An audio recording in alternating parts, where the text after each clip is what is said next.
thank you for tuning into this webinar on current Plains Spotted Skunk research. This is a pre-recorded presentation, so feel free to email any questions you may have to the individual researchers or to the Texas Comptroller's office. The objective of this webinar is to provide updates on the ongoing research on the Plains Spotted Skunk. I have listed presenters in order here. First, I will give an introduction to the Natural Resources Program at the Texas Comptroller's office. Then we'll hear updates from researchers in Texas and Oklahoma. My name is Lauren Borland, and I work in the Natural Resources Program. First, I wanted to give a brief overview of our work here. I've included my email address on this slide. Please feel free to reach out if you have any questions about our program in general or the work that we fund. This program receives dedicated funds from the Texas Legislature to fund scientific research on imperiled, threatened, or endangered species, and also to provide assistance to local communities regarding endangered species conservation. We identify priorities for our research program based on factors such as federal listing decisions, existing knowledge gaps, and the potential impacts of a listing decision. One of the goals of the program is to provide decision makers with the best available and accurate science to benefit stakeholders and protect our natural resources. The Plains Spotted Skunk is a wide-ranging but cryptic species. Because the species is difficult to detect, not much is known about the ecology of the Plains Spotted Skunk.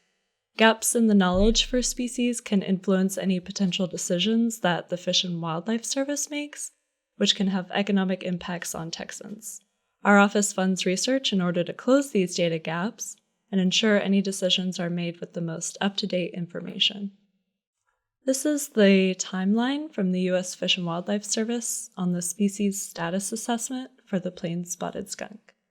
The species priority at the federal level is considered as bin 3, meaning that new science is underway to inform key uncertainties about the species and answer key questions that might influence the petition finding.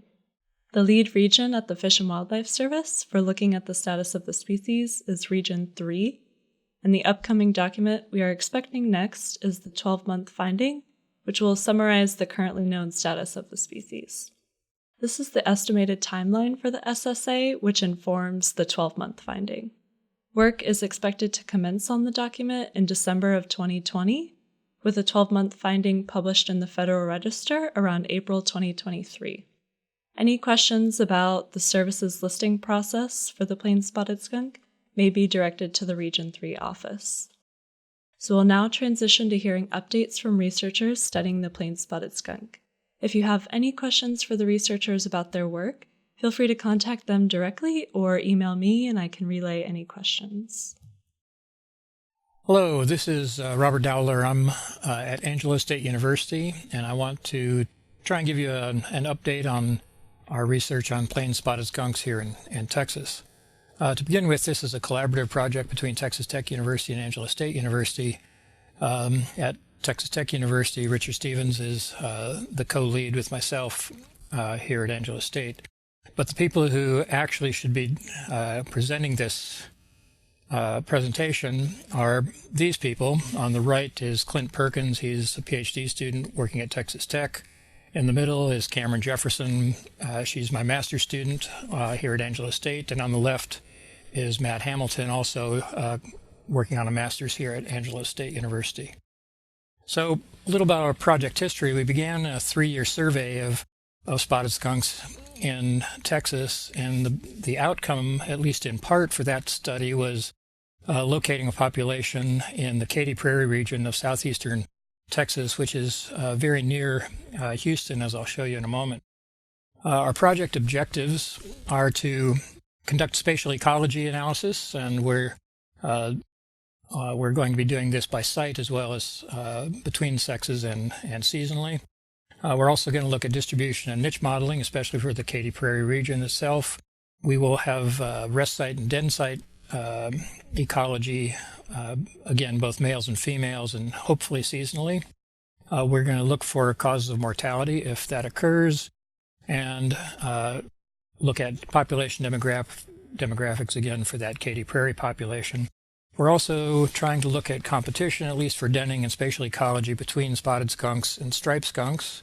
And lastly, we're going to look at the broader question of the mesocarnivore community and how spotted skunks in particular interact with the remainder of that community.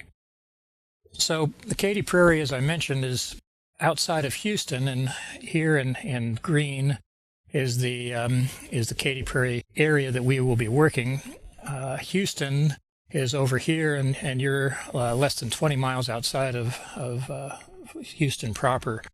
It originally was this tall grass fire evolved system, but it's been heavily altered, as you might expect, from agriculture, grazing, and increasingly by urbanization. The Katy Prairie Conservancy is an organization that's tasked with trying to preserve what remains and expand areas that might have the potential for returning this area to a pure prairie habitat.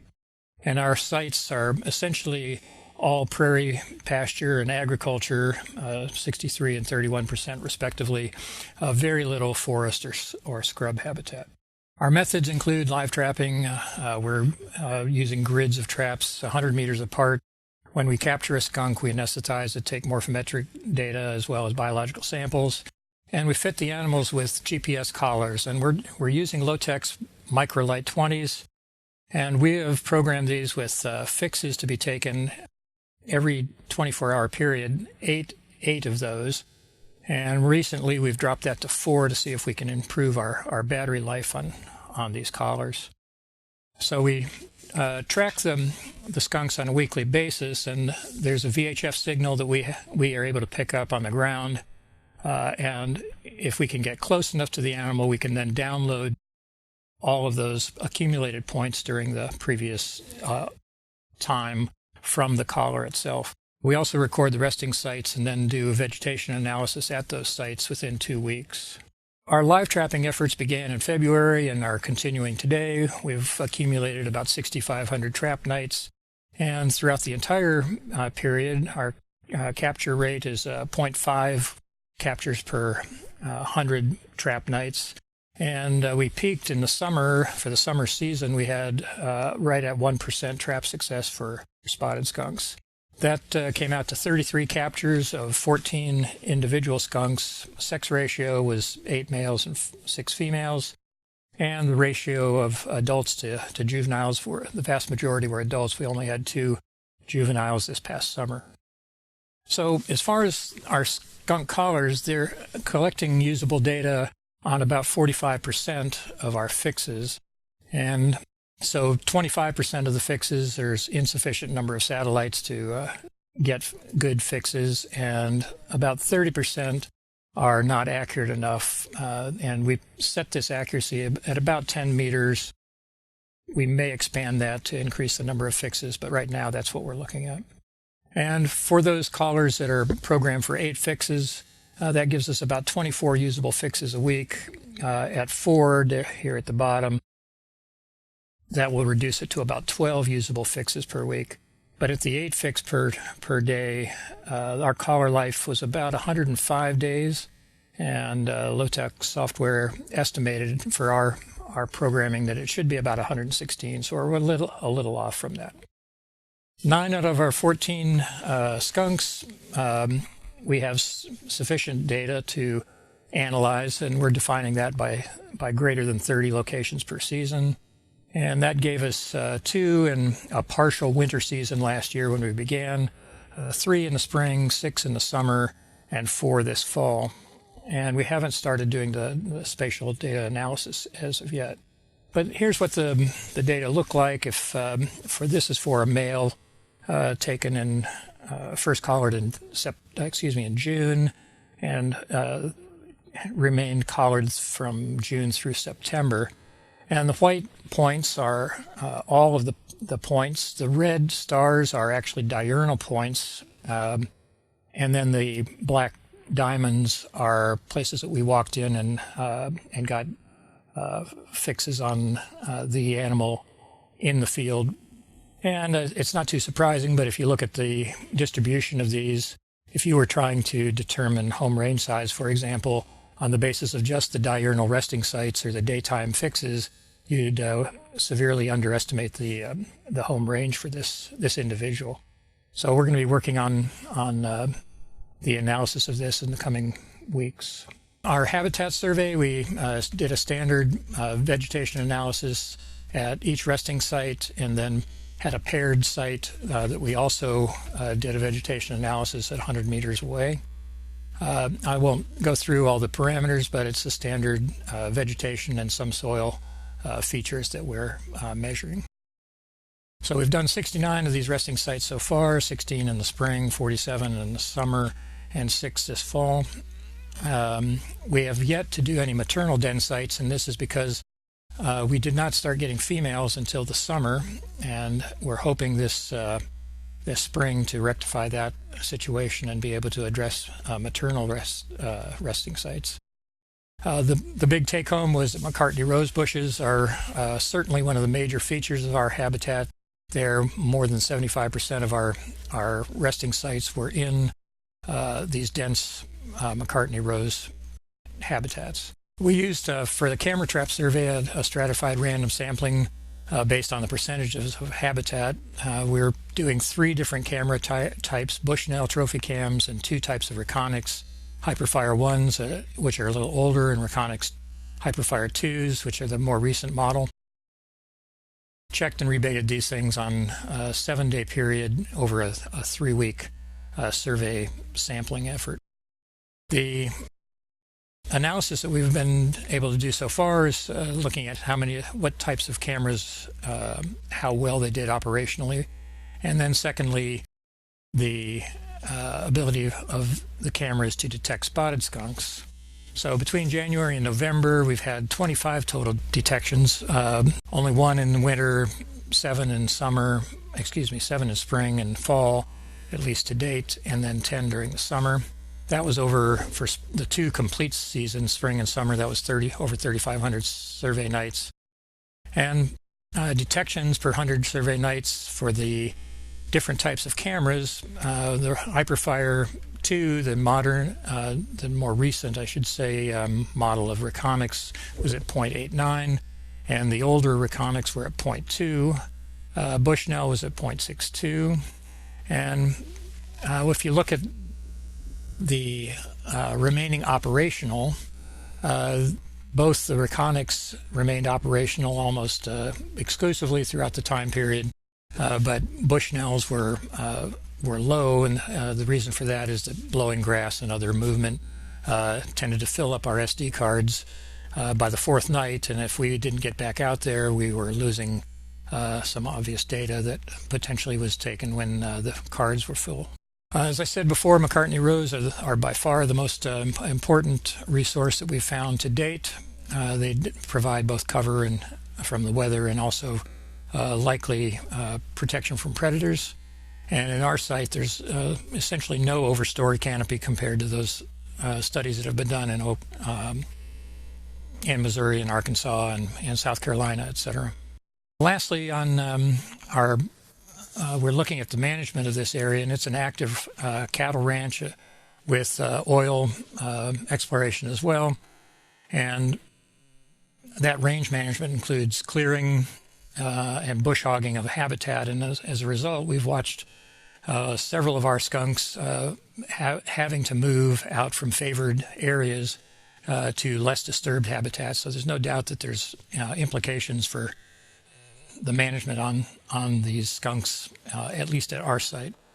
The other thing that was kind of interesting is our summer sampling resulted in actually equal to or higher detections than spring or fall, and that's in contrast to what has been published for Arkansas and Missouri populations in these forested areas. Summer had very low detection rates, and we had the reverse situation in our prairie site. So I'd like to finish by thanking the Texas Comptroller's Office of Public Accounts. Lauren Borland is our contact there. Thank you much. And Jody Caceres and Katie Plum are our providing logistics support here at Angelo State University. And lastly, we really appreciate Katy Prairie Conservancy, the Warren family, and Loss family for access to our study sites. And that's all I have for right now, and our contact information is there. Thank you very much. My name is Kaylin Branham. I'm working on my master's degree at the University of Central Oklahoma, and part of my thesis research is to get detection and habitat selection data of eastern spotted skunks in southeastern Oklahoma.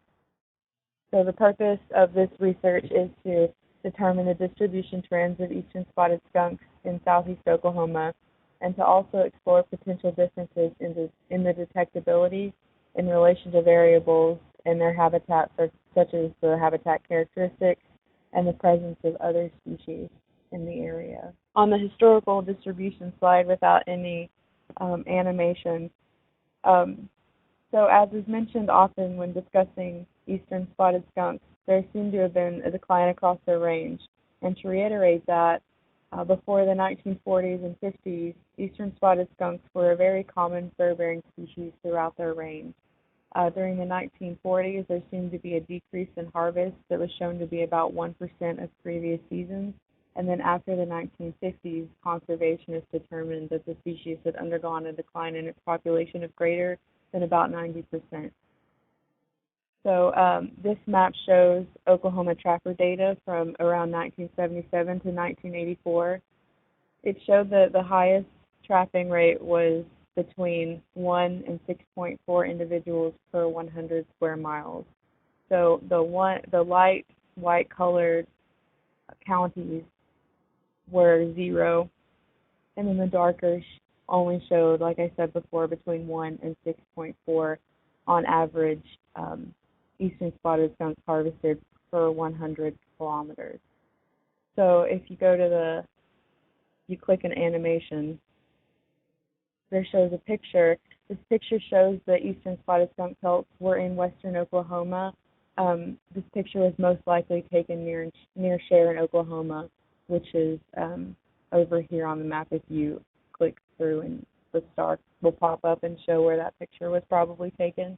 So this picture doesn't prove that eastern spotted skunks were found in this area, but it kind of hints that they were found around this area for it to be in a picture that was most likely taken in that area. So now it's believed that eastern spotted skunks have an extremely centralized distribution in the United States when compared to those past known localities and sightings, and a lot of people argue that that's due to habitat suitability. So we'll go to the next slide and talk about the study area. My study area will include the counties encompassing the Ouachita Mountains of southeast Oklahoma, primarily focused on LaFleur and McCurtain counties. We will expand into surrounding counties, but that will depend on our initial findings, and it will be kind of fluid throughout the project. And then the study is only conducted on public and private land where permission is granted. So on to the next slide.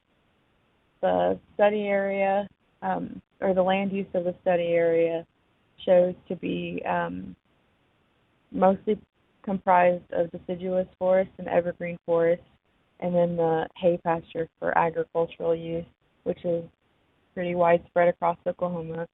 So in these deciduous forests, there are a lot of oak and hickory species kind of mixed among the areas, and then the pine forest is mostly loblolly and shortleaf pine. Okay, so for the camera trapping slide, between the months of October 2018 and April 2019, there are 25 Reconex Hyperfire cameras that will be deployed in areas of McCurtain and LaFleur counties. So each one of these cameras are going to be set at a distance of 500 meters apart, and they're focused on baited tree that's baited with rosebud skunk paste and on-target liquid grub lure. Both of these lures are sold as bait for striped skunk pest control. Camera locations will change once a month in order to both gather enough data and increase the areas surveyed. So during that time, camera locations will not be disturbed by researchers during deployment to decrease the potential avoidance to human presence.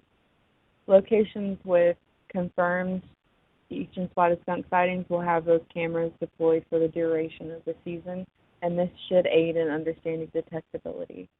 So we're going to measure canopy cover, average tree height, understory density, and then the forest type, land use. That will all be measured on site. Terrain will be measured using ArcGIS, and all of these factors will be important for determining habitat preference for spotted skunks and other mesocarnivores, as well as providing insightful information as to what other species might commonly co-inhabit the area with eastern spotted skunk. All of these results are a summary of our first field season. So our second field season started at the beginning of October, and we're still waiting on the data for those first points. So for the first season, there were 67 camera locations, and that was out of 2,596 trap nights. Eastern spotted skunks were only found in 3 of those locations, and only 2 had one occurrence. The other one had a more ideal picture with 9 visitations, which was really nice to see. And then if you click further, I have those 2 locations on the map, and then that one location with 9 visitations pops up later. So moving on to the first site, this location, the habitat characteristics showed a canopy cover of about 96%. The understory vegetation height was a small visual obstruction, about 9.37 centimeters, with the average tree height being about 11.9 meters. This camera was one of the sites found in the pilot study, so the camera was set up for the entire field season that I was out. So it was set on January 28th, and our first visitation and only visitation was also on January 28th at 8:49 p.m. that night. So here are some pictures on the next slide of the eastern spotted skunk we found that one time. And it was the first animal that we detected on that camera at that site, and then it was the only animal for 29 hours before a striped skunk visited that area. So the second location that we found the eastern spotted skunk was also that location we found in the pilot study. So it was also set out for 47 days. The habitat characteristics of that location showed a similar canopy cover of 96%. The understory vegetation was polar opposite. It was very dense, with 45.6 average height for the understory, and then the average tree height was twice as tall as the previous site, about 20.2 meters. To identify these animals was a bit impossible based on the pictures that we got, which I'll show you in the next slide. But it's just an amazing habitat that we actually got this many visitations. It wasn't characteristic for the rest of the sites that we found them at. The bottom left picture, I added this picture just to show that we're not getting these full images of the eastern spotted skunks to be able to differentiate them from individuals.